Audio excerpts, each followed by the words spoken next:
Disclaimer, यह कहानी पूरी तरह से काल्पनिक है और यह केवल मनोरंजन के उद्देश्य से बनाया गया है और हमारा मकसद किसी की भावनाओं को ठेस पहुंचाना नहीं है, बल्कि आपको दिलचस्प कहानियां सुनाना है।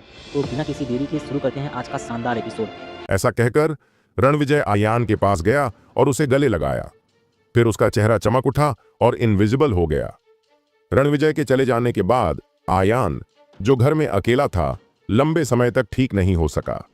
उसकी मां को सताया गया था और वह और भी ज्यादा शापित और प्रताड़ित था, जबकि उसका पिता रहस्यमय और अप्रत्याशित था। एक समय के लिए आयान को केवल यह महसूस हुआ कि उसका जीवन केवल 10 मिनट में पूरी तरह से पलट गया था। अंधेरे में ऐसा लग रहा था कि एक इनविजिबल बड़ा जाल उसे घेर रहा था, जिससे उसके लिए आजाद होना मुश्किल हो गया था और उसकी सांस लगभग फूल रही थी। इस समय उसे अचानक अपने मन में याद आया कि महान अमर आत्मा विदुरदेव भी पहले रणविजय की ताकत से चौंक गया था, लेकिन इससे पहले रणविजय का शरीर एक आत्मा लिंचेन की तरह खिल गया, जिसने उसे और भी चौंका दिया। बुलाओ। आयान ने एक गहरी सांस ली, खुद को शांत करने के लिए मजबूर किया और फिर महान अमर आत्मा विदुरदेव से पूछा, महान अमर आत्मा विदुरदेव, क्या आप जानते हैं कि मेरे पिता के पास क्या ताकत है? क्या यह मार्शल आर्ट का महान गुरु है, मार्शल आर्ट के मास्टर? आयान, 1 दर्जन मार्शल आर्ट मास्टर्स को मिलाकर मुझे डर है कि वे आपके पिता के लिए एक हाथ से लड़ने के लिए पर्याप्त नहीं होंगे। महान आत्मा विदुरदेव ने गंभीरता से कहा। क्या? यह शब्द सुनकर आयान चौंक गया। उसके चेहरे पर एक अविश्वसनीय भाव था। मार्शल आर्ट मास्टर्स में से प्रत्येक एक मजबूत आदमी है जो एक संप्रदाय शुरू कर सकता है। बस कुछ इशारों से आप सोने को भेदने, चट्टानों को तोड़ने और लहरों को तोड़ने की शक्ति को उजागर कर सकते हैं। शुरुआत में भूमिगत क्षेत्र में आयान ने एक बार 9वें चरण के शिखर पर वीरायण का सामना किया। उन्होंने विदुरदेव की शक्ति उधार ली और कुछ समय के लिए मास्टर के दायरे में आगे बढ़े। आसमान छूती शक्ति से लाई गई भावना ने आयान को यह भी महसूस कराया कि वह एक मुक्का और लात से आसमान को फाड़ सकता है और धरती को चकनाचूर कर सकता है। यहां तक कि युद्ध के बाद पूरे क्षेत्र को जमीन पर गिरा दिया, जैसे कि तोपखाने की आग से बमबारी की गई हो। इससे पता चलता है कि मास्टर शक्तिशाली और दबंग है। लेकिन अब महान आत्मा विदुरदेव ने कहा कि उनके पिता रणविजय सिर्फ एक हाथ से 1 दर्जन से ज्यादा मार्शल आर्ट मास्टर्स को हरा सकते हैं। उनकी ताकत कितनी अतिरंजित और भयानक है। इस समय महान आत्मा विदुरदेव ने अचानक कहा, आयान, देवता ने तुरंत पता लगा लिया कि आपके पिता की ताकत उस सीमा तक पहुंच गई होगी जिसे नश्वर दुनिया सहन कर सकती है। बहुत कम दुश्मनी है। धमाका। महान आत्मा विदुरदेव के शब्द एक गड़गड़ाहट की तरह आयान के कानों में फट गए, जिससे वह घबराहट से परे हो गया। हालांकि वह महसूस कर सकता था कि उसके पिता उससे पहले बहुत शक्तिशाली थे, लेकिन उसने कभी उम्मीद नहीं की थी कि महान आत्मा विदुरदेव का इतना उच्च मूल्यांकन होगा। महान अमर आत्मा विदुरदेव, क्या तुम मजाक कर रहे हो? अगर मेरे पिता सच में इतने शक्तिशाली व्यक्ति हैं, वह ऐसी स्थिति में कैसे पहुंच सकता है? आयान ने हकलाते हुए पूछा। उसका स्वर आश्चर्य से भरा था। आयान के विचार में वह केवल ग्रैंड मास्टर क्षेत्र की ताकत दिखा रहा था और उसने दोस्त बनाने की पहल करने के लिए झान ये जैसे भूमिगत मालिक को आकर्षित किया। अगर उसके पिता ये नान सच में उतने ही शक्तिशाली हैं जितना महान आत्मा विदुरदेव ने कहा, चाहे वह पैसा हो या शक्ति, यह उसके लिए एक आसान अस्तित्व होगा। वर्षों से उनके पिता और पुत्र इतने शर्मनाक तरीके से कैसे रह सकते थे, यहां तक कि इस शहरी गांव की झुग्गियों में किराए पर भी। आयान, क्या आप देवता के फैसले पर विश्वास नहीं करते? महान आत्मा विदुरदेव की आवाज में असंतोष का संकेत था। महान आत्मा विदुरदेव, ऐसा नहीं है, लेकिन मैं अभी भी थोड़ा हैरान हूं। अगर मेरे पिता इतने मजबूत हैं तो उनका दाहिना हाथ कैसे टूट सकता है? जब मेरी मां बहुत दर्द में थी तो उन्हें एक गैंगस्टर कैसे मार सकता था? आयान ने रुककर कहा और उसकी आंखों में एक गुस्से वाली आग थी। वह महसूस कर सकता था कि जब उसके पिता अतीत को याद करते थे तो ऐसा लगता था कि वह अपने ज्यादातर दुख और गुस्से के अलावा कुछ और छिपा रहे थे। मां की मौत जरूर से इतनी सरल नहीं है। लेकिन पर्दे के पीछे अपराधी कौन है और उसके पास कौन सी भयानक ताकत है, आयान ने मन ही मन कसम खाई कि वह उन्हें कभी नहीं जाने देगा। फिर उसकी नजर जेड स्लिप पर पड़ी। मेरे पिता ने पहले कहा था कि जेड स्लिप के इस टुकड़े में उनके परिवार की तकनीकें दर्ज हैं, जिन्हें खून की एक बूंद के बराबर लंबे समय तक पारित किया जा सकता है, जिससे उन्हें थोड़ा उत्सुकता महसूस हुई। आयान ने अपने दाहिने हाथ की तर्जनी को अपने मुंह में डाला। उसकी आंखें भीग गईं। उसने अपनी उंगलियों को काटा और फिर जेड स्लिप पर खून टपकाया। पटर! अचानक खून की वह बूंद जेड स्लिप द्वारा सीधे सोख ली गई और तुरंत गायब हो गई। बूम! अचानक ऐसा लगा जैसे कोई अद्भुत रासायनिक क्रिया हुई हो। जेड स्लिप पर दृश्य ज्वालामुखी विस्फोट जैसा था। एक शक्तिशाली बल फूट रहा था और एक लाल रंग की रोशनी आयान के शरीर को घेर रही थी। अगले ही पल कमरे में सब कुछ उसकी नजरों के सामने बिखर गया, जैसे कि वह एक अनजान जगह में आ गया हो। स्वर्ग और पृथ्वी के बीच 16 अक्षर उभरे। आकाश खून रो रहा है। दबंग शरीर आकाश को अभिभूत कर रहा है। हमेशा के लिए मैं ही अकेला हूं। हर शब्द लोहे और चांदी के हुक से खींचा गया है, जोरदार और शक्तिशाली, स्ट्रोक दर स्ट्रोक, जैसे कि इसमें अंतहीन दबंगता हो। यह इतनी लिखावट नहीं है, यह तलवार के निशानों की एक की तरह है। तलवार की ऊर्जा ऊर्ध्वाधर और क्षैतिज है और आप दुनिया को मारना चाहते हैं। इन 16 पात्रों में सच में जान सी लगती है, और उनमें जो मार्शल आर्ट की इच्छा है 100,000 नहीं, 10,000 साल बाद भी कभी नहीं मिटेगी।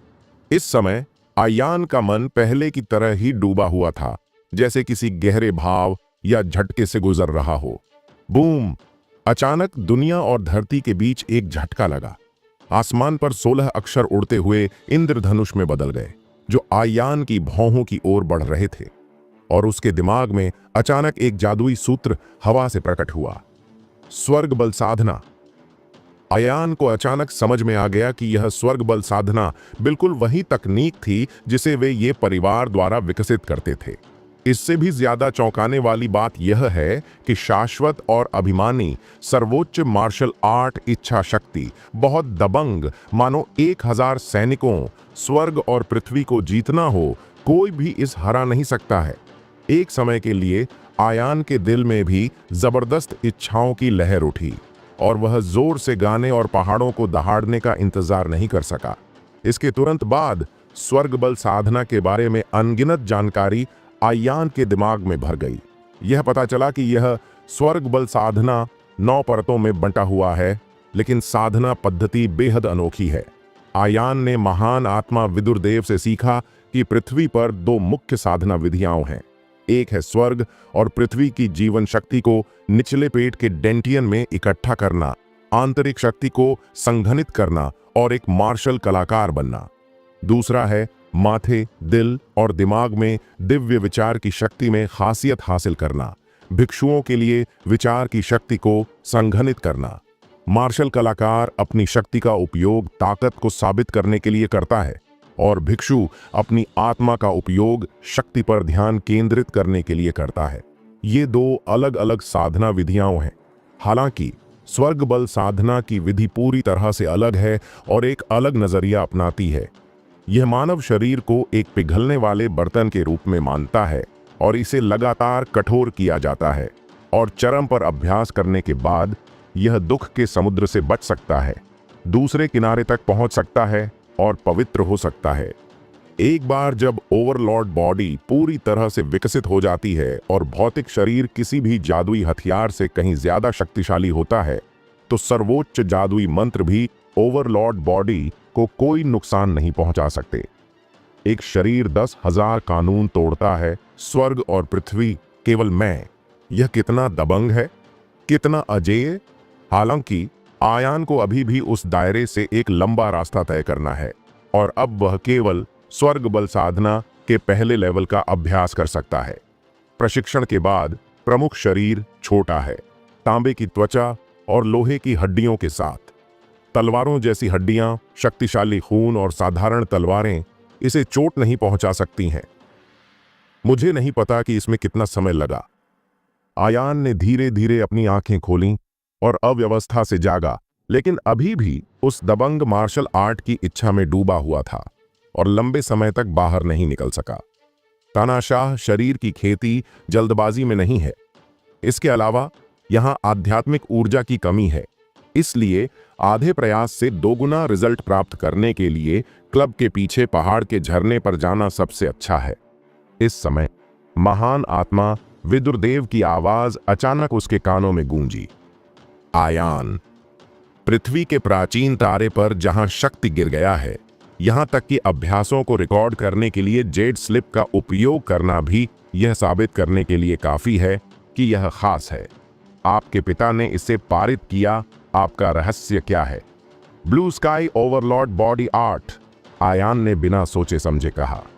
हालांकि यह तरीका उनके परिवार का रहस्य थी, लेकिन महान आत्मा विदुरदेव के लिए उसके पास छिपाने के लिए कुछ भी नहीं था।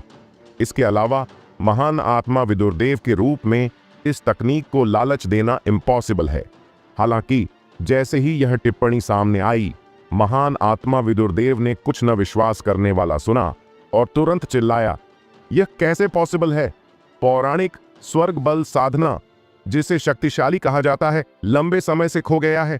मुझे उम्मीद नहीं थी कि पृथ्वी के पुराने स्टार्स पर ऐसा उत्कृष्ट अस्तित्व है। क्या यह पॉसिबल है? ये होम, क्या वह उस खास वंश का वंशज है? महान आत्मा विदुरदेव के विस्मय को सुनकर आयान हैरान हो गया और बिना सोचे समझे पूछा, वंशज? कौन से वंशज? राजशाही वंशज? महान आत्मा विदुरदेव ने एक बार में कुछ शब्द कहे। उनकी आवाज एक पहाड़ की तरह सीरियस और एक समुद्र की तरह राजसी था। राजशाही वंशज, पौराणिक दानव भगवान? आयान ने भौहें सिकोड़ते हुए पूछा।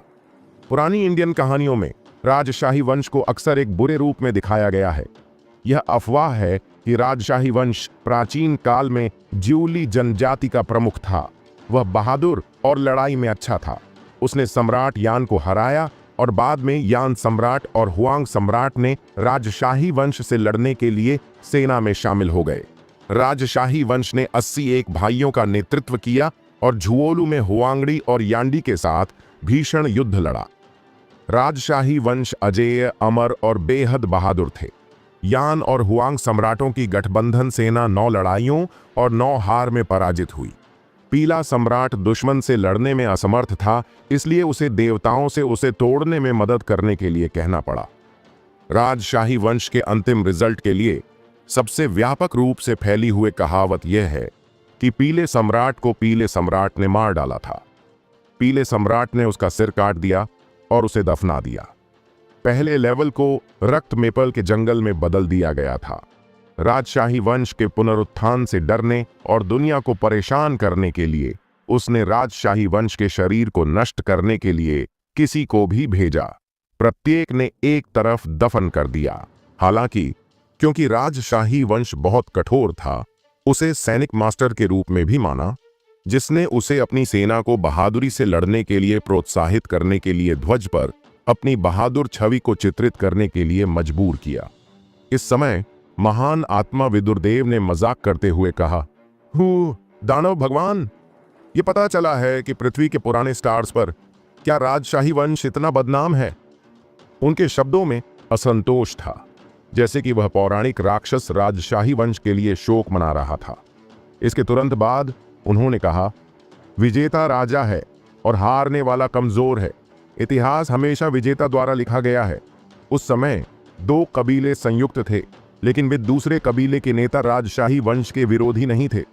अफवाहों के मुताबिक राजशाही वंश के पास एक दिव्य शरीर था। उसका असली शरीर इतना मजबूत था कि उसे महान राजा जैसा कहा जा सकता था। वो युद्ध के मैदान में बहुत मेहनती और बहादुर था। लोग कहते थे कि वो अकेला 10,000 लोगों का सामना कर सकता था। उसे देखकर दुश्मन डर जाता था और पीछे हट जाता था। पीले सम्राट ने देवताओं की ताकत उधार ली और फिर 9 आसमानों की हिम शक्ति की रहस्यमयी लड़की, जो शाही राजकुमारी थी और 3000 साल पुरानी बताई जाती थी, उसने भी गहरे हिम शक्ति की ताकत को खींचा, बस इसलिए कि राजशाही वंश को पकड़ सकें। बाद में उन्होंने एक चाल चली और एक जाल बिछाया। राजशाही वंश के उस दिव्य शरीर को तोड़ दिया और उसे 5 घोड़ों से बांधकर अलग अलग दिशाओं में खींच दिया। लेकिन सबसे मजेदार बात यह थी कि पीले सम्राट के पास इतनी ताकत होने के बावजूद वो असली सम्राट कभी नहीं बन पाया। उसने बाघ जैसी ताकत का दिखावा किया और अपने झंडे पर राजशाही वंश की तस्वीर बना दी, ताकि बाकी जनजातियों के राजकुमारों को लगे कि राजशाही वंश तो बिना लड़े ही हार गया और गिर गया। अंत में सम्राट ने मछुआरे का लाभ उठाया और दुनिया को वापस लाया और सम्राट बन गया।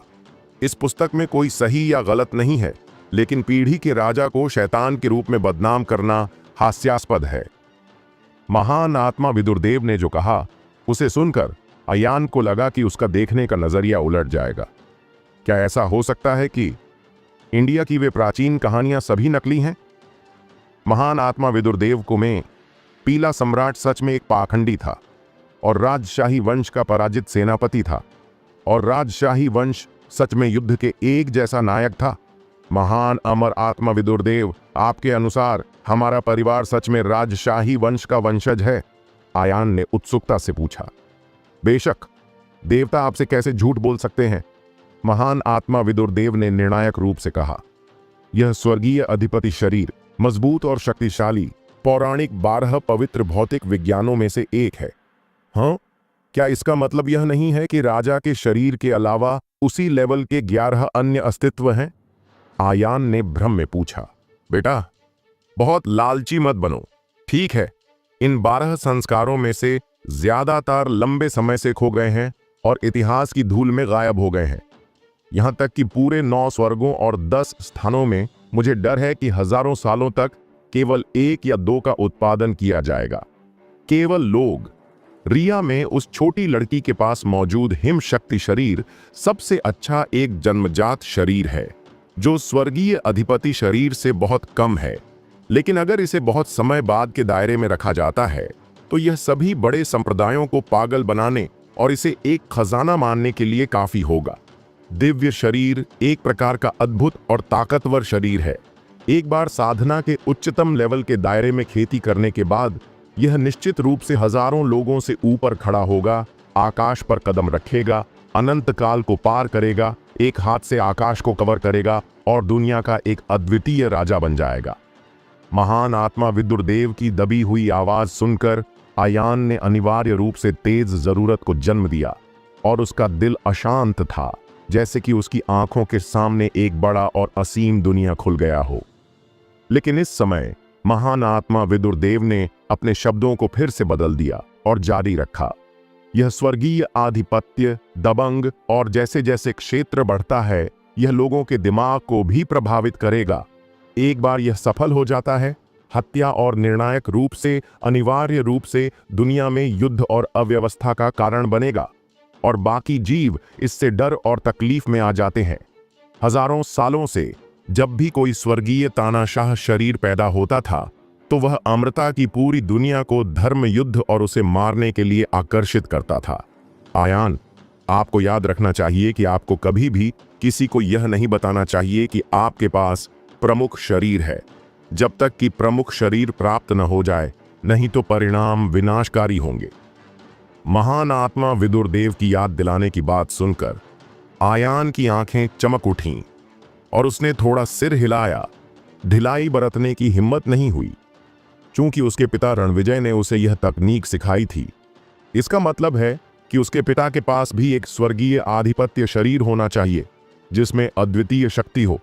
फिर भी अभी भी ऐसे लोग हैं जिन्होंने आयान की मां को बेईमानी से मारने की हिम्मत की और आयान के शरीर पर खून का अभिशाप भी लगाया, जो उन दुश्मनों की ताकत को दर्शाता है।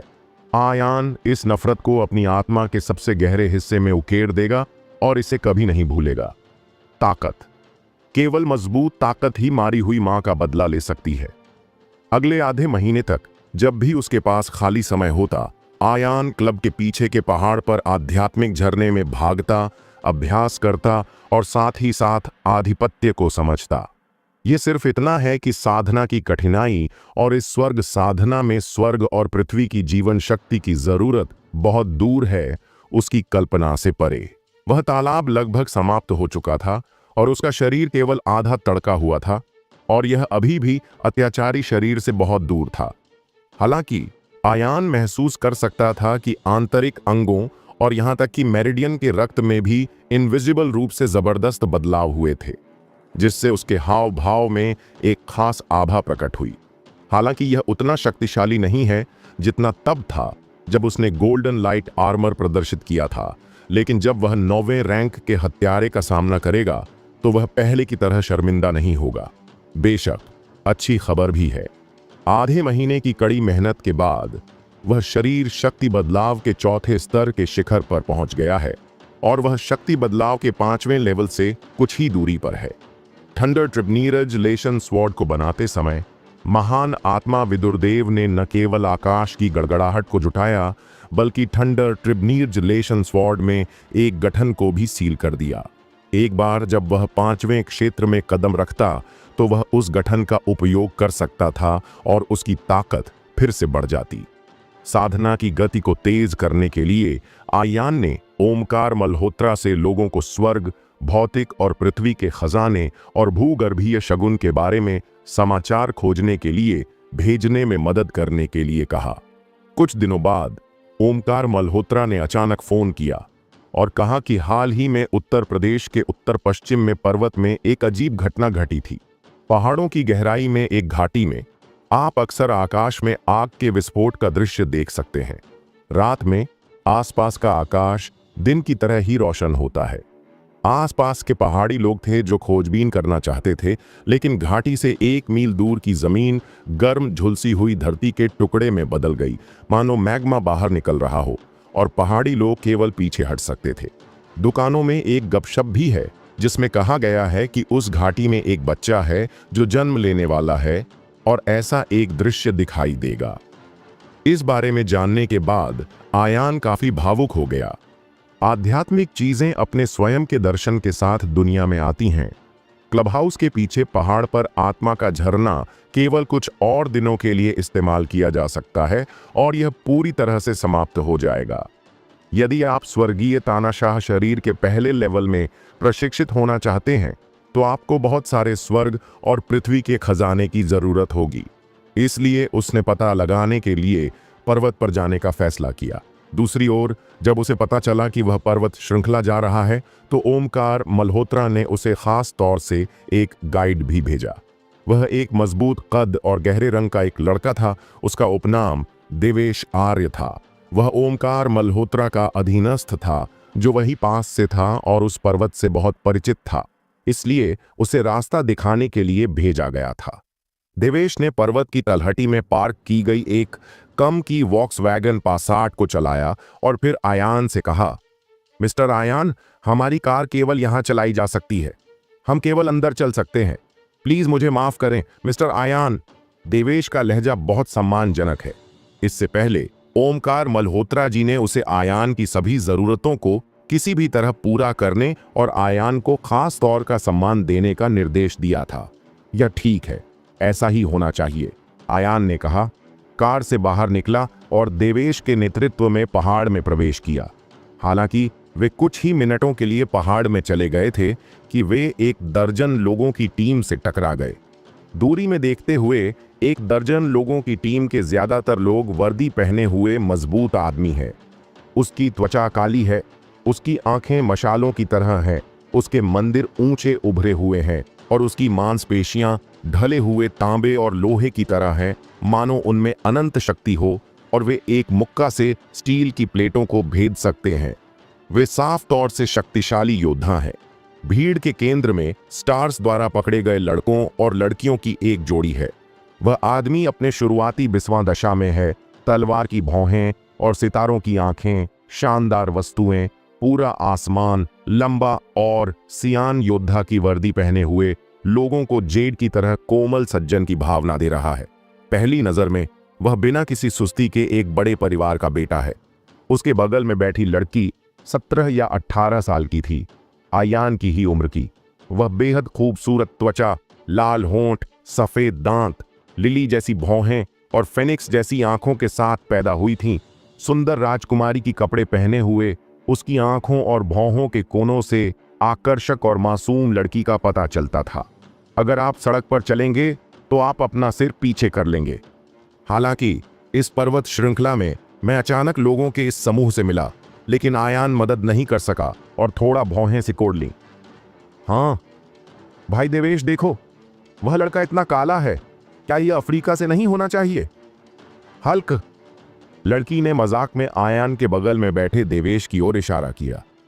बदतमीजी मत करो। उसके बगल में बैठे लड़के ने तुरंत मजबूत चेहरे से फटकार लगाई। फिर आयान और देवेश की ओर देखा, अपनी मुट्ठियां बांधी और कहा, दो भाइयों, मुझे सच में माफ कर दो। मेरी बहन बचपन से ही जिद्दी है। अगर आपको बुरा लगे तो प्लीज मुझे माफ कर दो। उसकी सीरियस माफी को देखकर देवेश ने अपना हाथ बढ़ाया और उसके सिर को छुआ, मुस्कुराया और बड़े सफेद दांतों की 2 लाइन दिखाई और मुस्कुराया। हे, इससे कोई फर्क नहीं पड़ता, मैं वैसे भी काला हूं। हर कोई मुझे छोटी काली कहता है। इस समय लड़की ने फिर से हस्तक्षेप किया।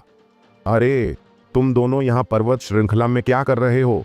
क्या यह अंदर के खजाने के लिए भी नहीं है? आयान ने यह सुनकर थोड़ा भौहें सिकोड़ी और सीरियसली कहा, छोटी लड़की, सबसे पहले हम हेलो नहीं कहते।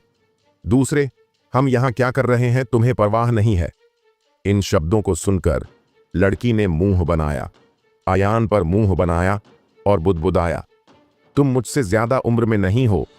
तुम इतने पुराने जमाने के कैसे हो सकते हो और मुझे छोटी लड़की कह सकते हो?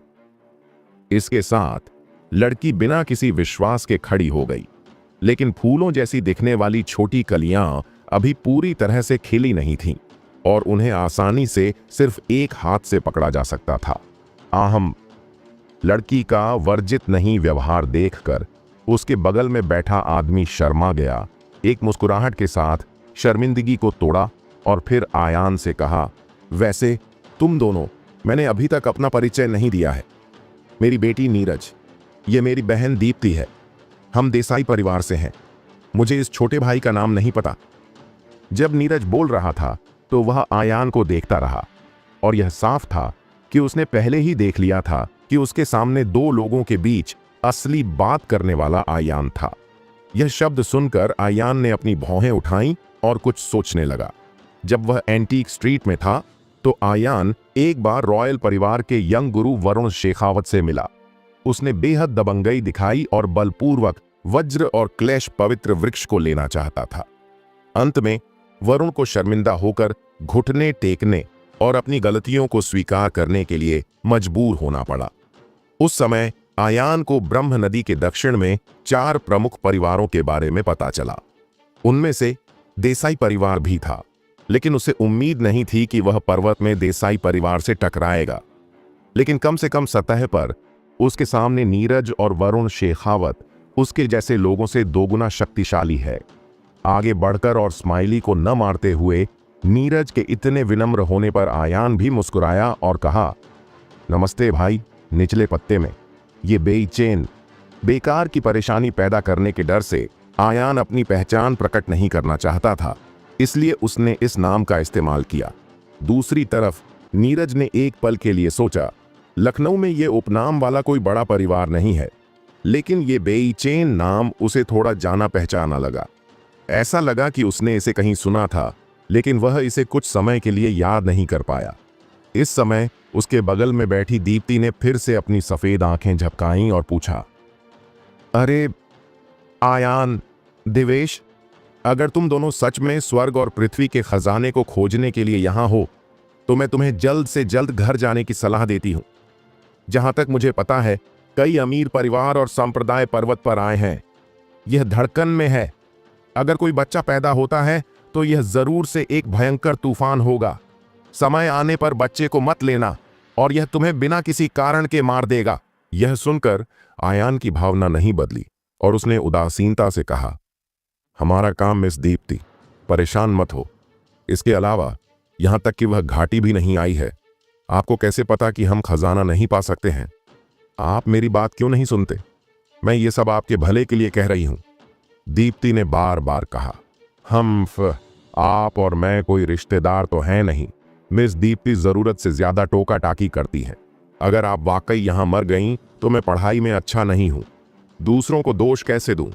आयान के इस बेरुखे और टालने वाले अंदाज ने दीप्ति को गुस्से में अपने पैर पटकने पर मजबूर कर दिया।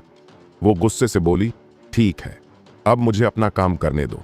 आगे पहाड़ों में तुम्हारे साथ कुछ भी हो जाए, चाहे तुम्हें कोई मार भी डाले, अब मुझे कोई फर्क नहीं पड़ता। दीप्ति, चुप रहो। फालतू बातें मत करो। नीरज की आवाज सख्त और गंभीर थी। भाई की डांट सुनकर दीप्ति ने अपना खूबसूरत चेहरा ऊपर उठाया, असंतुष्ट सी दिखी, लेकिन फिर गुस्से में आगे बढ़ गई, जैसे सबको पीछे छोड़ देना चाहती हो। इस समय नीरज आयान के पास आया और बोला, भाई आयान, मुझे सच में माफ करिए। मेरी बहन बचपन से ही थोड़ी घमंडी और लाडली रही है, थोड़ी जिद्दी है, उसके लिए माफी चाहता हूं, लेकिन उसका इरादा गलत नहीं है। देखिए, आज हम पहाड़ों में हैं और सब जगह खतरे भरे हुए हैं। ऐसे में अगर साथ चलें तो एक दूसरे का ख्याल रखा जा सकता है। ये सुनकर आयान ने शक भरी नजर से नीरज की तरफ देखा और पूछा, भाई नीरज, एक बात समझ नहीं आई। आप भी पर्वत श्रृंखला में उसी बच्चे के लिए आए हैं जिसके लिए हम आए हैं। मतलब हम दोनों ही उस खजाने को पाने के लिए हैं, तो फिर हम तो एक दूसरे के विरोधी हुए ना। ऐसे में आप हमारे लिए इतने अच्छे क्यों बन रहे हैं? ये बात। नीरज ने थोड़ा सोचा, फिर साफ साफ बोला, भाई आयान, छुपाने की कोई बात नहीं है। वो जो स्वर्ग और धरती का खजाना है, वो हमारे परिवार के लिए बहुत ही जरूरी है। हमने इसके लिए एक बहुत ताकतवर आदमी को भी बुलाया था मदद करने के लिए, लेकिन वो आदमी रास्ते में कहीं अटक गया है। हमें नहीं पता कि वो कब तक आएगा। हमें डर है कि अगर हम इंतजार करते रहे तो खजाना कोई और ले जाएगा। इसलिए हम परिवार के पहरेदारों के साथ पहले ही निकल पड़े। लेकिन सच्चाई ये है कि सिर्फ पहरेदारों के भरोसे हम न तो खजाना ले पाएंगे और शायद खुद को भी नहीं बचा पाएंगे। मैंने देखा कि भाई आयान बहुत शांत और समझदार हैं, तो सोचा जब तक खजाना नहीं मिल जाता तब तक एक दूसरे का साथ दें। अगर कोई दुश्मन आता है तो मिलकर उसका सामना कर लें, लेकिन अकेले इन पहरेदारों की ताकत पर भरोसा करते हुए खजाने को जीतना मुश्किल है और शायद हमारे भाइयों और बहनों की अखंडता की रक्षा भी नहीं कर पाएंगे। मैंने देखा कि भाई आयान सरल और उदार थे, इसलिए मैं फिलहाल भाई आयान के साथ दोस्ती करना चाहता था।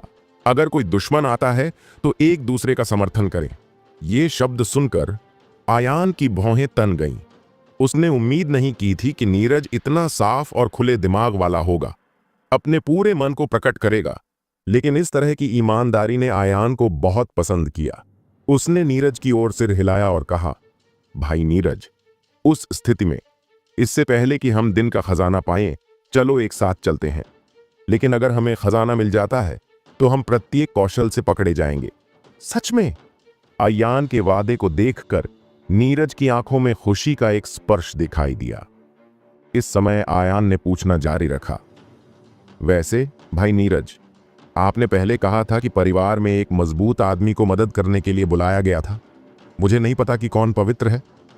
जब नीरज ने शब्द सुने तो उसने अपनी छाती सीधी की और गर्व से कहा, भाई आयान, इस बार हमने न परिवार से बुलाया है। मास्टर 3 साल पहले आधे चरण के मास्टर के दायरे में आगे बढ़े और एक ही झटके में लहरों को तोड़ दिया। लखनऊ मार्शल आर्ट में वह एक फेमस मार्शल आर्ट स्पेशलिस्ट हैं। Half step grand master? फिर वह क्या है?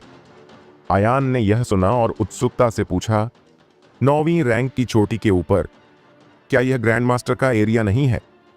जैसे ही आवाज गिरी, नीरज ने बहुत ही अजीब नजर से आयान को देखा, जैसे कि वह अपने कानों पर विश्वास नहीं कर पा रहा था, और आश्चर्य से बोला, भाई आयान, क्या तुम मुझसे मजाक कर रहे हो?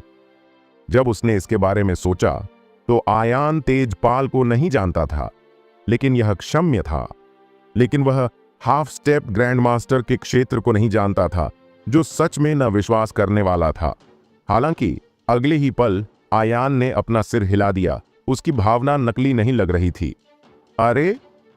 यह देखकर नीरज ने चुपचाप आह भरी और गहरी आवाज में कहा, भाई आयान, हालांकि मैं एक मार्शल आर्टिस्ट नहीं हूं, मैं एक शब्द भी जानता हूं। मास्टर की कठिनाई नीले आकाश में जाने से भी कठिन है। यह सुनकर आयान की आंखें भीग गईं और वह गहरी सोच में पड़ गया। सख्ती से कहें तो वह न तो योद्धा है और न ही भिक्षु, बल्कि एक साधक है। हालांकि उसने स्काई ओवरलॉर्ड बॉडी का अभ्यास नहीं किया है, वह अभी भी बदलाव के चौथे चरण में है। लेकिन भले ही वह महान आत्मा विदुरदेव की शक्ति का उपयोग न करे, golden light armour, 4 spirits god art और थंडर ट्रिब्नीरज लेशन तलवार की शक्ति पर भरोसा करते हुए वह 9 रैंक पावर हाउस का सामना कर सकता है और आसानी से मारा भी जा सकता है। दूसरी ओर वह इंडियन मार्शल आर्ट की दुनिया में हर चीज के बारे में बहुत कम जानता है। महान गुरु की कठिनाई आकाश में जाना कठिन है। इस समय नीरज ने जो कहा उसे सुनकर आयान का दिल थोड़ा कांप उठा। इसके बारे में ध्यान से सोचने पर दुनिया में जहां जीवन शक्ति इतनी कम है, एक साधारण आदमी के लिए गुरु के दायरे में साधना करना सच में कठिन है। केवल अपनी प्रतिभा, एक फेमस टीचर के मार्गदर्शन, चमत्कारी दवा के तड़के और दशकों के परिश्रमपूर्ण अध्ययन के साथ वह सर्वोच्च गुरु बन सकता है। इस समय नीरज ने कहा, भाई, आयान हर गुरु संप्रदायों की स्थापना करने में सक्षम शिखर शक्ति है। यहां तक कि पूरे लखनऊ शहर में कुछ ऐसे लोग नहीं हैं जो मिल सकते हैं। वे सभी एक तरफ बड़े मालिक हैं। लोग अपने पूरे जीवन में गुरु को कभी नहीं देख सकते हैं और वे सांसारिक चीजों से प्रभावित नहीं होंगे। कुछ साल पहले मैं अपने परिवार के बुजुर्गों के साथ एक मार्शल आर्ट मास्टर से मिलने के लिए भाग्यशाली था। तभी मुझे पता चला कि मास्टर लगभग महान सुपरमैन जैसा ही है। हालांकि वह आसमान में नहीं जा सकता, लेकिन उसका शरीर स्टील से भी सख्त है और वह अपनी मर्जी से मुक्का मार सकता है। यह पहाड़ों को खोल सकता है और चट्टानों को तोड़ सकता है, हवा की तरह आ और जा सकता है और गति नंगी आंखों की सीमा से परे है। कोई भी मार्शल आर्ट का मास्टर अगर वह ओलंपिक में भाग लेने जाता है तो वह आसानी से सभी प्रतियोगिताओं की चैंपियनशिप जीत सकता है। यह सिर्फ इतना है कि मार्शल आर्ट के लाखों मास्टरों में से केवल एक आदमी ही पैदा हो सकता है और हर एक के पास बड़ी मजबूत, महान अवसर और महान ज्ञान होता है। उन्होंने अपना पूरा जीवन मार्शल आर्ट को समर्पित कर दिया है और वे दुनिया में अपना चेहरा दिखाने की भी कष्ट नहीं उठाते। यह केवल उनकी स्थिति को आत्मसमर्पण करना और दूसरों पर हंसना होगा। यह सुनकर आयान ने थोड़ा सिर हिलाया और गुप्त तरीका वैसा ही है जैसा नीरज ने कहा था। जब तक गुरु इच्छुक है, पैसा और शक्ति आपकी उंगलियों पर है। यदि इसे प्राचीन काल में रखा जाता है तो वह इच्छानुसार कुछ जादुई कौशल दिखाएगा। मुझे डर है कि लोगों को पृथ्वी से उतरने वाले देवताओं के रूप में माना जाएगा। देवता। इस समय नीरज ने जारी रखा, भाई आयान, मेरे जीजा बचपन से ही मार्शल आर्ट का अभ्यास कर रहे हैं। उन्होंने सर्दियों में 3-9 और गर्मियों में 3-9 का अभ्यास किया। अब वे 36 के हैं। उन्होंने एक दिन भी ढिलाई नहीं बरती। अब वे 9 रैंक के दायरे में आगे बढ़ चुके हैं और यह आधा कदम ग्रैंड मास्टर, जैसा कि नाम से पता चलता है, ग्रैंड मास्टर के दायरे से केवल आधा कदम दूर है। लेकिन यह आधा कदम स्वर्ग और पृथ्वी के बीच की खाई की तरह है और कई लोग अपने जिंदगी में बहुत दूर होंगे। बेशक, हालांकि असली ग्रैंड मास्टर्स की तुलना में ज्यादा आधे कदम के ग्रैंड मास्टर हैं, वे अभी भी अस्तित्व में कठिन हैं। यदि आप 9वें रैंक के मार्शल कलाकार का सामना करते हैं तो आधे कदम के ग्रैंड मास्टर उन्हें बिना किसी प्रयास के आसानी से हरा सकते हैं। आयान ने आखिरकार धर्मनिरपेक्ष मार्शल आर्ट की दुनिया में ताकत के बंटवारे को समझ लिया। इस नजरिए से नीरज के परिवार द्वारा बुलाया तेजपाल शायद अंडरग्राउंड रिंग में मिले वीरायन से ज्यादा मजबूत है। बेशक, इसका मतलब यह नहीं है कि आयान उससे डरता है। अगर पर्वत में वाकई कोई खजाना पैदा हुआ है तो आयान उसे किसी भी तरह से नहीं चूकेगा। इसके बाद आयान और देवेश ने नीरज के परिवार की टीम का पीछा किया और पूरी तरह से आगे बढ़ गए। प्राचीन भूविज्ञान, अनोखी धरती की बनावट और जटिल पहाड़ी इलाकों के साथ तियानमू पर्वत श्रृंखला की प्राचीन भूमि का हिस्सा मानी जाती है। यहाँ खड़ी हुई चट्टानें, अजीब दिखने वाली पत्थरों की घाटियां, कई संकरी दर्रों और खूबसूरत प्राकृतिक नज़ारों का एक जादुई संसार है। पर्वत के पूरब और पश्चिम में 2 चोटियां हैं। इन दोनों की चोटी पर एक एक तालाब है। दोनों तालाब आमने सामने हैं। उनका आकार ऐसा लगता है जैसे कोई 2 आंखें हों, जैसे ये आंखें आकाश की ओर देख रही हों। इसीलिए इसका नाम पड़ा स्वर्ग पर्वत, यानी स्वर्ग की आंखों वाला पर्वत।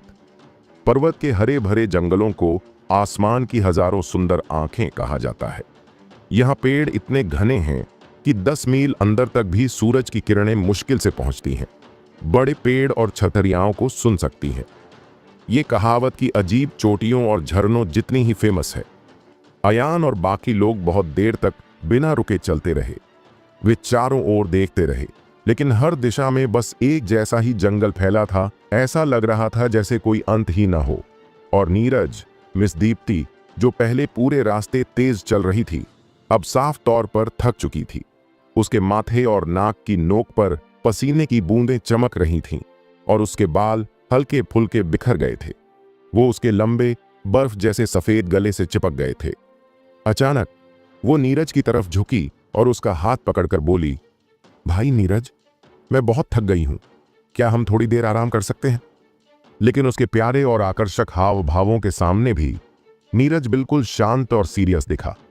उसने कहा, दीप्ति, तुम्हें खुद भी पता है कि यह स्वर्ग, धरती और तत्वों से जुड़ा खजाना हमारे नीरज परिवार के लिए बहुत ही जरूरी है। जब तुम यहां आई थीं, तब क्या तुमने मुझसे वादा नहीं किया था? और अब हो सकता है कि दूसरे परिवार या संगठन हमसे आगे निकल चुके हों। अब और देर करना हमारे लिए सही नहीं होगा। इन शब्दों को सुनकर दीप्ति ने अपने चेहरे पर शिकायत के साथ अपना मुंह बनाया, फिर चुपचाप टीम के अंतिम दो, आयान और देवेश पर नजर डाली और असंतुष्ट होकर कहा, भाई चलो, खजाने की तलाश में चलते हैं। आप उन दो लोगों के साथ क्या कर रहे हैं? भले ही हम मुसीबत में हों, वे शायद हमें वापस खींच लेंगे। दीप्ति, यह बकवास है। वह भाई आयान खास है और उसके गले में पहने हुए पेंडेंट में हल्की चमक है। शायद यह एक बॉडी प्रोटेक्टर है। उसकी पहचान जरूर से सरल नहीं है।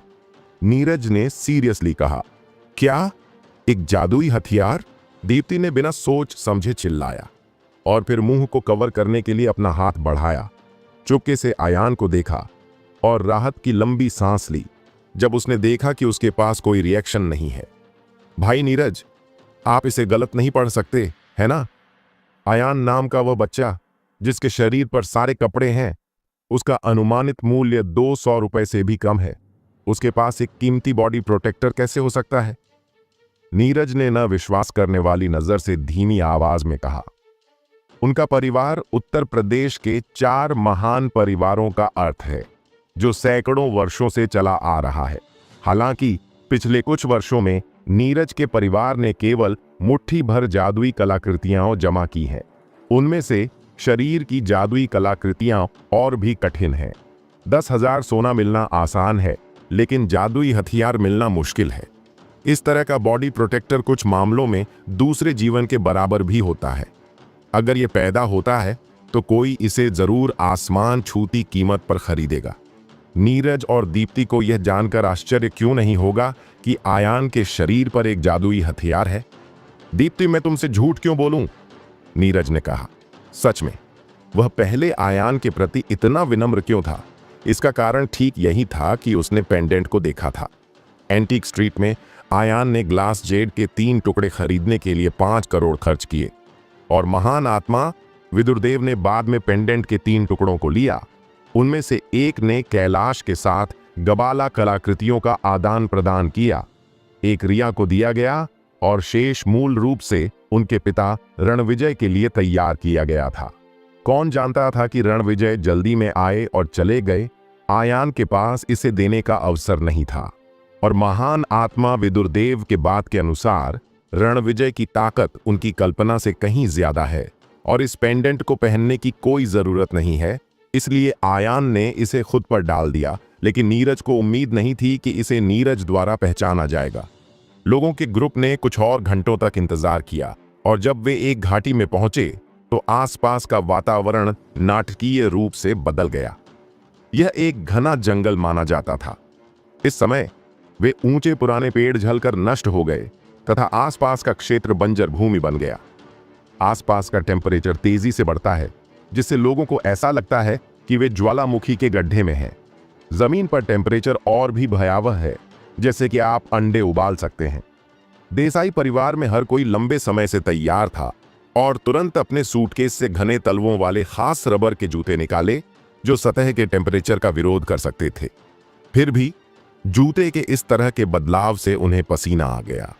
दूसरी तरफ देवेश सीधे और गर्म हो गया। उसके कपड़े लंबे समय से पसीने में भीगे हुए थे, जैसे कि उसने अभी अभी इसे पैन से निकाला हो।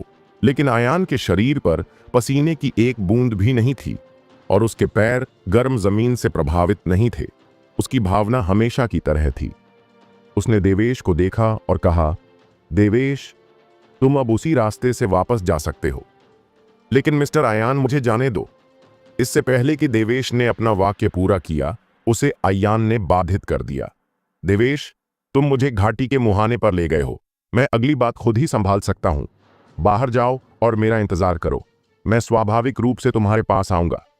यह सुनकर देवेश एक पल के लिए झिनका और फिर रुक गया, लेकिन अंत में उसने आयान के आदेश का पालन किया और दूर चला गया। आयान की उपस्थिति को गर्मी से अप्रभावित देखकर नीरज और अन्य लोग उसे कुछ और बार देखने से खुद को रोक नहीं पाए और फिर घाटी की ओर चल दिए। थोड़ी देर बाद लोगों का समूह घाटी में चला गया। दूरी में देखने पर आप घाटी के बीच में एक बड़ा पेड़ उगते हुए देख सकते हैं। पेड़ पर एक लाल फल लगता है जो मुट्ठी के आकार का होता है और रंग गोल और लाल होता है जो धूप में चमकता है। एक निश्चित दूरी पर भी आप एक समृद्ध और मीठी खुशबू को सूंघ सकते हैं। इस लाल फल को देखने के बाद महान आत्मा विदुर देव की आवाज तुरंत आयान के कानों में गूंजी। आहा, यह 1000 साल पुराना फल निकला जो पकने वाला है। आयान, इस बार तुम्हें खजाना मिल गया है। मिलेनियम सिंदूर फल। आयान मदद नहीं कर सका, लेकिन अपने दिल में चुपके से पूछा, महान अमर आत्मा विदुर देव, यह 1000 साल पुराना क्या है? आयान, यह 1000 साल पुराना सिंदूर फल एक प्राकृतिक प्राणी है जो 500 साल में खिलता है और 500 साल में फल देता है। अब इस सिंदूर फल में आभा बह निकली है। मुझे डर है कि यह कुछ घंटों के बाद पूरी तरह से पक जाएगा। अगर इसे लिया जाता है तो यह आंतरिक ऊर्जा को संघनित करेगा और ताकत बढ़ाएगा। इन शब्दों को सुनकर आयान की आंखें भीग गईं और वह इस मिलेनियम सिंदूर फल को जीतने के लिए बाध्य था। बगल में नीरज के परिवार में हर कोई खुश और तरोताजा था। इस समय उन्होंने दूर से देखा। 1000 साल पुराना फल से 100 मीटर की दूरी पर लाल वस्त्र पहने योद्धाओं का एक समूह था जो आकार में ऊंचा उठ रहा था और उड़ रहा था। यह देखकर आयान और आसपास के नीरज के परिवार और दूसरे लोगों ने बिल्कुल भी लापरवाही करने की हिम्मत नहीं की और उनके आंकड़े उस ओर बढ़ते हुए डोरी से निकले तीर की तरह थे। हालांकि उनके और 1000 साल पुराने फल के बीच की दूरी बहुत ज्यादा थी और लाल पोशाक वाले योद्धाओं का समूह जल्दी से पहले चढ़ गया। इस समय पहला आदमी लगभग 27 या 8 साल का अपनी आंखों में एक साफ लालच के साथ ऊंचे पुराने पेड़ पर आगे बढ़ रहा था। 1000 साल के सिंदूर के फल को लेने के लिए अपना हाथ बढ़ा रहा था। अच्छा नहीं, महान अमर आत्मा विदुरदेव ने अचानक कहा, आयान, उसे रोको। सिंदूर के फल को पकने के बाद ही काटा जाना चाहिए, नहीं तो औषधीय गुण खो जाएंगे और यह साधारण जंगली फल से अलग नहीं होगा। यह सुनकर आयान ने अब अपनी ताकत नहीं छिपाई और नीले ड्रैगन की शक्ति का इस्तेमाल किया। उसका पूरा शरीर पानी से बाहर एक नीले ड्रैगन की तरह था, अजेय, और वह विनाश की गति के साथ बह गया और उसी समय चिल्लाया, इसे रोको। इस हिंसक चिल्लाहट में आयान की आंतरिक शक्ति थी जो गरज के साथ एरिया में विस्फोट कर रही थी और गति एक इंद्रधनुष की तरह थी जिससे टिम्पैनिक झिल्ली कांप रही थी। यदि आप डरपोक हैं तो आप तुरंत डर जाएंगे। और आदमी के हाथ में हरकत भी स्थिर थी, सतर्कता के साथ आयान को देखने के लिए घूम रहा था, जैसे कि वह किसी दुश्मन का सामना कर रहा हो। अगले ही पल आयान आखिरकार ऊंचे पेड़ पर पहुंच गया। लाल कपड़े में आदमी के सामने खड़ा हो गया, उसका सामना किया और ऐसा लग रहा था कि हवा में इनविजिबल बिजली की चिंगारियां टिमटिमा रही हैं। कुछ सांसों के बाद नीरज अपने अधीनस्थों को देर से पहुंचने के लिए ले गया, जिससे 3 पैरों वाली स्थिति बन गई। इस 1000 साल पुराने सिंदूरी फल के जितना करीब आसपास का टेम्परेचर उतना ही गर्म होता, मानो इसे पकाया जा रहा हो। यह देखकर कि 1000 साल के फल को अपना नहीं माना गया, नीरज ने राहत की सांस ली और अपने माथे से पसीना पोंछा। इन 1000 सालों से वह फल की इतनी परवाह क्यों करता है? इसका कारण उसके दादा नीरज के परिवार के मुखिया का आदेश है। 1 महीने पहले एक गुरु अचानक लखनऊ आए और 4 प्रमुख परिवारों से संपर्क किया, उन्हें खजाने इकट्ठा करने के लिए कहा। हर बार जब कोई खजाना दिया जाता है तो वह गुरु एक काम कर सकता है।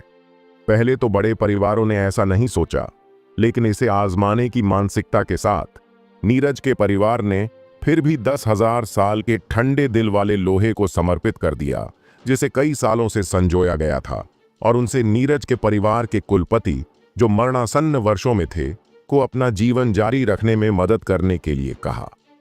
अप्रत्याशित रूप से उस गुरु ने असाधारण अलौकिक ताकतें दिखाईं। एक रात के बाद नीरज परिवार का मुखिया वसंत एक सूखे पेड़ की तरह फिर से हरा हो गया। वो 20-30 साल छोटा लगने लगा। वो ऐसे चलता जैसे उड़ रहा हो और उसके अंदर भरपूर ताकत थी। भले ही उसने कुछ और रखैलें रख ली हों और उनके कुछ बच्चे भी हों, पर अब वो बड़ा मोटा लड़का कुछ भी नहीं है। इस तरह सिर्फ नीरज परिवार ही नहीं, बल्कि बाकी 3 बड़े परिवार भी बाहर निकल पड़े स्वामी को खुश करने की उम्मीद में, स्वर्ग और धरती के खजाने ढूंढने के लिए। अब नीरज का नीरज परिवार में बहुत ऊंचा दर्जा है, लेकिन नीरज परिवार की तीसरी पीढ़ी में भी कई होशियार और काबिल नौजवान हैं। फ्यूचर में असली उत्तराधिकारी कौन बनेगा, ये अभी तय नहीं है। अगर आप अभी हाल ही में कोई स्वर्ग और धरती का खजाना पा लें, तो इसमें कोई शक नहीं कि मुखिया की नजर में आपकी इज्जत काफी बढ़ जाएगी। इसी समय नीरज को भले ही सामने रखे लाल फल की असली पहचान न पता हो, पर वो इसकी खासियत को महसूस जरूर कर रहा था। दूसरी तरफ जब बिन बुलाए मेहमानों का अचानक सामना हुआ, तो लाल कपड़े पहने योद्धाओं का झुंड सतर्क हो गया। उनके शरीर तन गए थे, जैसे किसी भी पल लड़ने के लिए तैयार हों। तभी एक खास आदमी आगे आया। उसका चेहरा ऐसे लगता जैसे किसी ने तलवारों से तराशा हो, तेज धार वाले कोने और गहरी लकीरें। उसके बाल सीध में खड़े थे, भौहें ऐसी जैसे किसी चील के पंख हों, और आंखें बिल्कुल बाज की तरह तेज। वो सीधा आयान की तरफ लपका।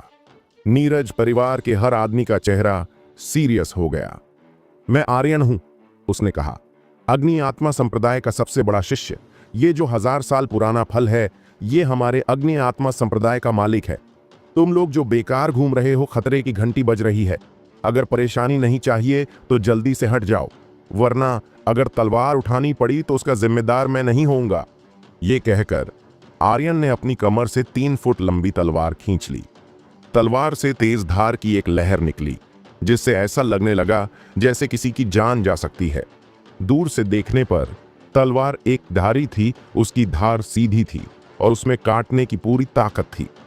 तलवार पर आग की लपटों जैसे डिजाइन बने थे। उसका रंग गहरा लाल था और उस पर हल्की सी चमक दौड़ रही थी, पर चमक के बावजूद उसका लोहा एकदम साफ नहीं था, बल्कि ऐसा लग रहा था जैसे वो अनगिनत दुश्मनों के खून में भीगी हो। इसके तुरंत बाद तलवारें खींचने की आवाज बेहोश हो गई और अग्नि आत्मा संप्रदाय के शिष्यों ने एक के बाद एक अपनी तलवारें खींची, आयान और नीरज के परिवार को निशाना बनाते हुए। थोड़ी देर के लिए माहौल तनावपूर्ण हो गया। इस समय नीरज ने भौहें सिकोड़ी और सोच में पड़ गया। यह अग्नि आत्मा संप्रदाय दक्षिणी शहर में एक संप्रदाय है जो पर्वत श्रृंखला से बहुत दूर नहीं है। यह अफवाह है कि अग्नि आत्मा संप्रदाय के गुरु 10 साल से भी पहले ही आधे कदम के स्वर्ग और मानवता के दायरे में पहुंच चुके थे। वह अपने कौशल में अथाह था, वह क्रोधी और निर्णायक था, और उसके शिष्यों ने भी बहुत कठोरता से काम लिया। एक पल के लिए हिचकिचाने के बाद नीरज ने अपनी मुट्ठी बांध ली और कहा, फायर स्पिरिट सेक्ट का एक दोस्त मैं नीरज हूं। मैं मालिक के आदेश से स्वर्ग और पृथ्वी के खजाने को खोजने के लिए घर से बाहर हूं। यदि आप इस 1000 साल पुराने लाल फल को छोड़ने के लिए तैयार हैं, तो मेरे परिवार को वजन का धन्यवाद करना चाहिए। ओह, देसाई नीरज का परिवार? इसके बारे में कभी नहीं सुना। मुझे नहीं पता कि कोने के कोने में कौन सा छोटा परिवार है जो मेरे सामने लाने की हिम्मत करता है, आर्यन ने तिरस्कार पूर्वक कहा। देसाई परिवार में एक मजबूत गार्ड ने तेजी से कहा, देसाई परिवार का सम्मान कलंकित नहीं किया जा सकता है। ऐसा कहने के बाद गार्ड का शरीर ऊपर उठा और एक पुलाव जितनी बड़ी मुट्ठी के साथ उसने जोरदार गति से आर्यन पर हमला किया। बूम! लोहे की मुट्ठी ने आसपास की हवा को दबा दिया, जिससे ध्वनि की गड़गड़ाहट हुई। आर्यन ने यह देखा लेकिन बच नहीं पाया। उसके मुंह के कोने थोड़े ऊपर उठे, जिससे एक तिरस्कार भरी मुस्कान प्रकट हुई। जब लोहे की मुट्ठी उससे केवल 7 फीट दूर थी, तो उसने अपनी तलवार से हिंसक वार किया। 3 फुट लंबी तलवार से 7 फीट दूर की मुट्ठी को काटने की इतनी तेजी से कि वह उसकी हरकतों को बिल्कुल भी नहीं देख पाया। वह अगले ही पल देसाई परिवार के रक्षक के पास रुकने का समय नहीं था। आर्यन की तेज लंबी तलवार ने सीधे उसकी कलाई को काट दिया। हवा में खून बिखर गया और एक कटा हुआ हाथ जमीन पर गिर गया। आह! देसाई परिवार के रक्षक ने एक कठोर चीख निकाली। उसके हाथ से खून फव्वारे की तरह छिड़का। हमले के बाद आर्यन हमेशा की तरह बिना किसी अपराध बोध के दिख रहा था, जैसे उसने अभी अभी एक चींटी को कुचल दिया हो। यह दृश्य देखकर नीरज का चेहरा राख हो गया था। चरम को देखना मुश्किल था। जिस रक्षक का दाहिना हाथ काटा गया था वह 7वें दर्जे का मार्शल कलाकार था, जो रक्षकों में सबसे शक्तिशाली था। आर्यन की उसे आसानी से हराने की क्षमता यह साबित करने के लिए काफी है कि उसके पास कम से कम रैंक 8 की ताकत है। शायद वह अभी भी रैंक 9 का पावर हाउस है। नीरज ने आखिरकार स्वर्ग और पृथ्वी का खजाना पा लिया, लेकिन आकाश का ठंडा चाकू नहीं आया है। अब वह केवल बच्चे को दूसरों के हाथों में गिरते हुए देख सकता है और उसका दिल चरम पर नहीं है। इस समय अग्नि आत्मा संप्रदाय के एक शिष्य ने अचानक चिल्लाया, अरे लड़के, तुम क्या करना चाहते हो? जल्दी से रुको। जैसे ही आवाज गिरी, लगभग सभी ने उसकी आंखों का पीछा किया और पाया कि आयान चुपचाप बिना जाने ही ऊंचे पेड़ पर चला गया था। हल्की छलांग लगाकर वह 1000 साल पुराना फल उठा सकता था। आर्यन ने यह देखा। उसकी आंखों में एक अत्याचारी भाव था और उसने क्रूरता से कहा, लड़के, यहां से चले जाओ, नहीं तो मेरे निर्दयी आदमियों को दोष मत दो और तुम्हें मेरी तलवार का भूत बनने दो। अगले ही पल आर्यन के शरीर से एक ठोस हत्या का इरादा निकल पड़ा।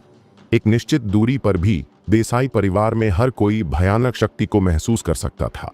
यह देखकर दीप्ति इतनी भयभीत हो गई कि उसका चेहरा पीला पड़ गया और उसने कहा, भाई नीरज, आपको उस आदमी को जल्दी से बचाना चाहिए, नहीं तो ये गैंगस्टर सच में उसे मार देंगे।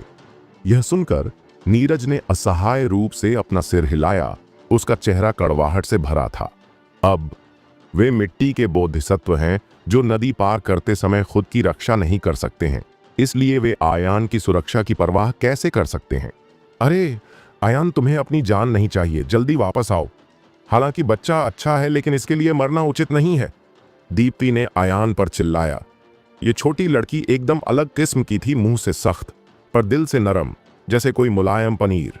ऐसा लग रहा था कि उसका आयान से कोई सीधा रिश्ता नहीं है, लेकिन जब बात बड़ी बनी तो वो अब भी उसकी सलामती को लेकर परेशान थी। लेकिन आयान ने उसकी चिल्लाहट पर ध्यान नहीं दिया। उसकी नजर तो उस 1000 साल पुराने फल पर थी जो अब पकने वाला था। इस बात से आर्यन को ऐसा लगा कि उसे नजरअंदाज किया जा रहा है। गुस्से में वो खुद को चिल्लाने से नहीं रोक सका। बदबूदार लड़के, मुझे लगता है तू सच में मौत को दावत दे रहा है। अचानक आयान ने उसकी तरफ देखा। उसने अपनी भौहें उठाई और पूछा, तुमने कहा कि यह 1000 साल पुराना सिंदूरी फल अग्नि आत्मा संप्रदाय का खजाना है? ये तो एकदम झूठ है। ये फल 1000 साल में पकता है। तो क्या तुम्हारा अग्नि आत्मा संप्रदाय 1000 साल से भी पुराना है? ये सुनते ही आर्यन के चेहरे पर भाव मजबूत हो गए, जैसे उसका झूठ सबके सामने खुल गया हो। वो शर्म से भर गया। असल में अग्नि आत्मा संप्रदाय तो बस कुछ ही दशकों पहले बना था। लेकिन अगले ही पल आर्यन की आंखों में फिर से गुस्से की लहर देखी। उसने धमकी भरे लहजे में कहा, बदबूदार लड़के, तुझे क्या पता, जिसके हाथ में ताकत है वही सबसे बड़ा होता है। जिसकी मुट्ठी बड़ी उसकी बात आखिरी। अगर अब भी तू मेरी औकात नहीं पहचानता। छी छी। हालांकि आर्यन ने बात पूरी नहीं की, पर उसके दोनों हाथों ने तलवार को कसकर पकड़ लिया था। वो तैयार था जैसे अगले ही पल तलवार झट से निकलेगी और आयान उसकी धार के नीचे होगा। ये नजारा देखकर दीप्ति जो पास खड़ी थी, उसका चेहरा पीला पड़ गया। उसने अपनी मुट्ठियां कस लीं और आयान के माथे से पसीना बहने लगा। नीरज और बाकी लोगों ने भी अपना चेहरा दूसरी तरफ घुमा लिया, जैसे वो उस आने वाले भयानक मंजर को देखने की हिम्मत नहीं जुटा पा रहे हों। उनकी नजर में अग्नि आत्मा संप्रदाय की ताकत और दादागिरी के सामने आयान के बचने का कोई मौका नहीं था। हा। अचानक आयान जोर से हंस पड़ा, जैसे उसने कोई मजेदार बात सुन ली हो। फिर उसने आर्यन की तरफ देखा और ठंडी आवाज में बोला, ये मजाक है क्या? जब तुम्हारे जैसे लोग एक बिल्ली और एक कुत्ते जैसे यूं चिल्लाने लगते हो, गुमान में हो। आर्यन को यह बात इतनी बुरी लगी कि वो गुस्से में कांप उठा, जैसे किसी ने उसे जोर का थप्पड़ मार दिया हो। लेकिन जब वो आयान पर हमला करने के लिए अपनी तलवार उठाने ही वाला था, आयान ने उससे पहले ही कदम बढ़ा दिया। मैदान में सबने देखा, आयान का हाथ उठा और हवा में अचानक 3 फुट लंबी हरी रेखा चमकी। उस तलवार के चारों ओर हल्की हवा और गरज जैसी गूंज थी। उसकी चाल तेज और हैरान करने वाली थी। इसके तुरंत बाद आयान ने अपनी तलवार को हिंसक रूप से पटक दिया। उसके सामने जमीन पर वार करते हुए उसकी तेज तलवार की आभा बैंगनी बिजली के पागल ड्रैगन की तरह निकली। बूम! कुछ समय के लिए धरती हिल गई और पहाड़ हिल गए और धूल उड़ गई। आयान के सामने 10 फीट से ज्यादा लंबा और एक व्यक्ति गहरा अंतर था। दरारें खुल गईं, आयान को देवेश और देसाई परिवार से अलग कर दिया, जैसे कि एक दुर्गम आकाश। यह दृश्य देखकर आर्यन और अन्य अग्नि आत्मा संप्रदाय के शिष्यों के चेहरे पर भारी बदलाव आया। एक ही तलवार से आप जमीन को चीर सकते हैं, वे यह कौशल नहीं कर सकते थे। इतनी बड़ी और राजसी आंतरिक शक्ति, मुझे डर है कि केवल उनके गुरु और अग्नि आत्मा संप्रदाय के पास ही हो सकती है। इससे भी ज्यादा चौंकाने वाली बात यह थी कि वे साफ तौर से नहीं देख पाए कि आयान के हाथ में लंबी तलवार कहां से आई थी। इस समय आयान की आंखें तलवारों की तरह तेज थीं, उनके गालों पर घूम रही थीं, और फिर वह बोला। उसकी आवाज बहुत ठंडी थी। जो लोग इस रेखा को पार करेंगे उन्हें बिना दया के मार दिया जाएगा। जो लोग इस रेखा को पार करते हैं उन्हें बिना दया के मार दिया जाएगा। आयान के शब्दों ने एक ठोस हत्या के इरादे के साथ फायर स्पिरिट संप्रदाय के दूसरे शिष्यों पर भारी हमला किया। जमीन पर बड़ी तलवार के निशान को देखते हुए एक खाई की तरह आयान और उनके बीच की दूरी को बांटते हुए थोड़ी देर के लिए न केवल वह और दूसरे बल्कि यहां तक कि देसाई परिवार के भाई बहन भी इस समय आयान द्वारा दिखाए गए थे, ताकत से चौंक गए। आयान का सीधा आंकड़ा अचानक उनके दिलों में ऊंचा हो गया। दीप्ति अभी भी आयान के बारे में चिंता कर रही थी, इस डर से कि वह आर्यन के हाथों मर जाएगा। उसने उम्मीद नहीं की थी कि एक पल में वह ऐसा अस्तित्व बन जाएगा जिसे हर कोई केवल देख सकता है। दूसरी तरफ नीरज और भी हैरान था। इससे पहले आयान ने खुद से पूछा कि आधे कदम के ग्रैंड मास्टर का एरिया क्या था। परिणाम स्वरूप अब उसने जो ताकत दिखाई वह 9वीं रैंक के टॉप मार्शल कलाकार की सीमा से पूरी तरह परे थी, और यह ग्रैंड मास्टर के असीम रूप से करीब थी। यह बच्चा साफ तौर से एक सुअर होने का ड्रामा कर रहा है और एक बाघ को खा रहा है। नीरज ने मन ही मन कहा कि अगर उसने यह तलवार नहीं देखी होती तो उसे अंधेरे में रखा जाता। सच में यह नीरज था जिसने आयान को गलत समझा था। आयान सच में इंडियन मार्शल आर्ट की दुनिया की सीमाओं के बारे में कुछ भी नहीं जानता था, लेकिन अब क्षेत्र शांत और मौन हो गया है।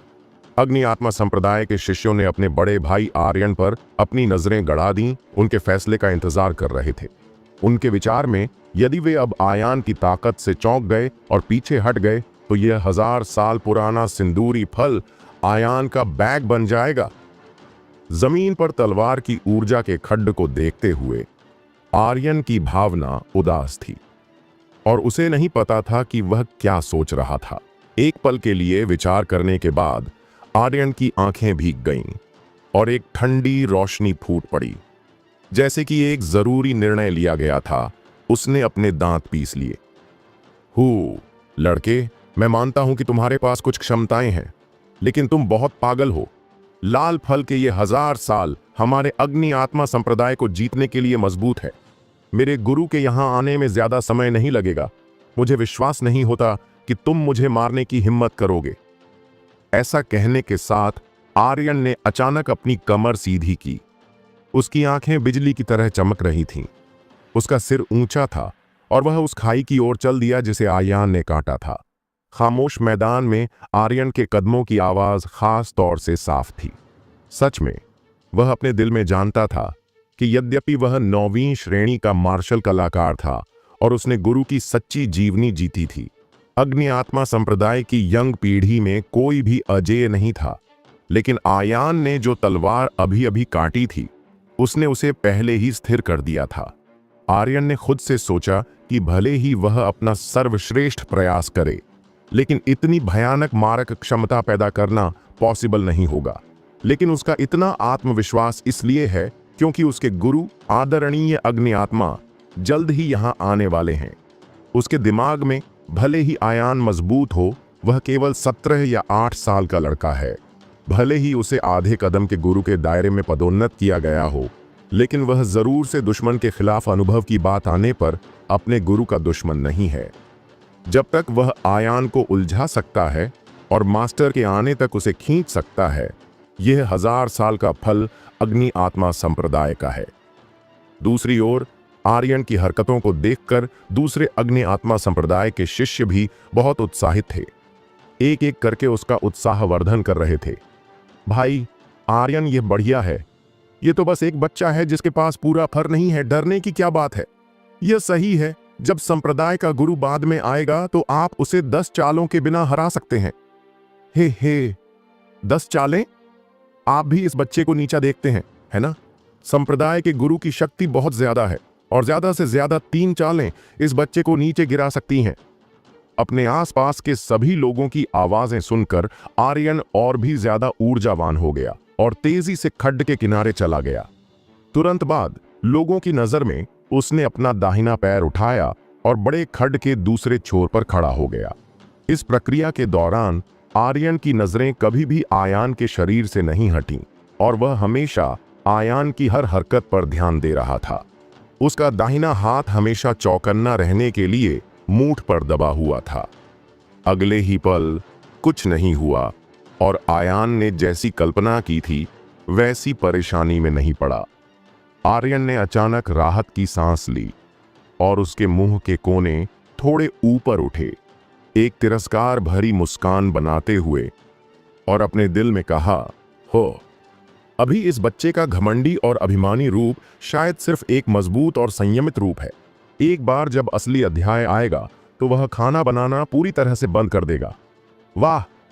इस समय पूरी दुनिया में गूंजने वाली एक सीटी अचानक आई। थोड़ी देर के लिए आर्यन को केवल यह महसूस हुआ कि वह ऊर्जा से भरा हुआ था, जैसे कि उसे किसी भयानक चीज ने बंद कर दिया हो। उसके बाल खड़े हो गए और एक मौत का संकट आ गया।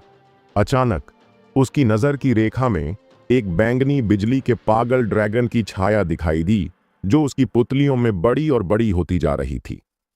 यह वह लंबी तलवार थी जो पहले पतली हवा से आयान के हाथों में दिखाई दी थी, इस खड्ड को चीरते हुए। विनाशकारी शक्ति के साथ उभरती हुई तलवार की आभा ने उसके चेहरे पर हमला किया। यह कैसे पॉसिबल है? आर्यन ने हमेशा आयान पर ध्यान दिया और महसूस किया कि वह शुरू से अंत तक कभी नहीं चला था।